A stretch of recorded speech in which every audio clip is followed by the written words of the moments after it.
and then do something completely different or whatever. And then what do you see in the future? Because these are the potential millennials, which are your customers.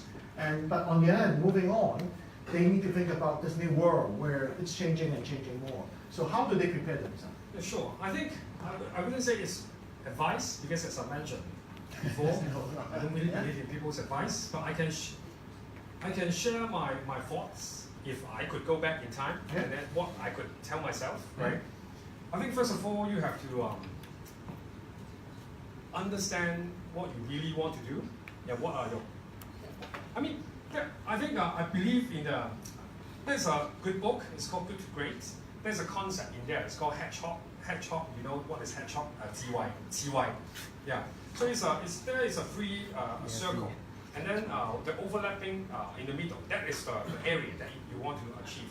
Yeah. So the thing is what you want to do, and then what the market wants, and then what you can be good at. Usually those circles they don't overlap, but if we should try to figure out what are the overlapping area. Because for example in Hollywood, tons of people wants to become actor, but their acting skills are very shitty. Yeah, and that's why no one wants them. That's why they become hobo. Yeah. So those are the things that means they don't have a job, or they have a job as a waiter, but claim that they're waitress. They have a job as a waitress. Right? Yeah, if you watch Big Bang Theory, you understand what I mean. Yeah, so the thing is, if you can find that overlapping spot, I think that would be great. If not, then at least figure out what are the overlapping spot on what you want to do, and also what you can do well. Yeah, because to be honest, the good thing about the real world, what I think is in school, there's only one way to show that you are smart, is to get a good grade. But in the society, there are so many ways to be good, right? Maybe some guy who is very good at maths, right? Then they can choose a job that's maths related. But most of the jobs, they don't need you to understand mathematics. Yeah. Then even if your maths sucks, you can still be very good at other jobs. Yeah. So I think find your strength and also find what you really want to do, and try to find the overlapping area. That would be what I would tell myself when I was younger, right?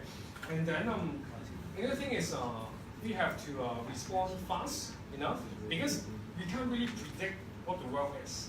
But what we can do is we can respond fast enough so that we don't get obsolete. Yeah, I think that part is very important. Yeah, I think that's also what we doing in NIGAT. Yeah. You try many things, and then it doesn't work, just close it out. Yeah. And then try again. Yeah, I think the trying many things part is not really because you want to try many things, but you want to try many things, to find one thing that you can focus on. Yeah, I think those are the things that we really want to do. And talking about trying things, I think especially in Hong Kong, not just in Hong Kong, but when people talk about starting their own companies, entrepreneurship, people always talk about, hey, we should embrace failure. I mean, it's true, partly true, but somehow people focus a lot on the failure part, in the sense that, hey, it's okay that I fail, but to be very honest, even if you fail 100 times, doesn't mean that you can be successful. Yeah, failure is the mother of success. That is the biggest lie on earth. Yeah. So what we have to do is figure out what are the things that you win. You are successful in that experiment. For example, hey, if you fail as a business, right? But what are the things you did right? Those are the things that you keep doing, and then somehow it helps you to get closer to the destination. I think those are the things that we advocate at NIGAT, because I think failure these days are kind of overrated. Yeah. Of course, Hong Kong people, they love faces. How do you say in English, right? That means they care about their face. They care about the vanity stuff. But the thing is, who remember what Jack Ma did when he was a kid, right? He can fail 1,000 times, but today he's still Jack Ma. Yeah. Who knows what Steve Jobs did when he was young? Nobody cares, right?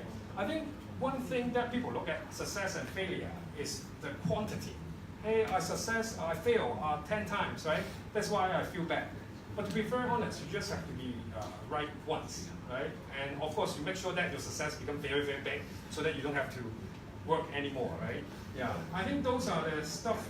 Those are the thinking that education kind of teaches us in a certain way, that doesn't help us to perform well in life.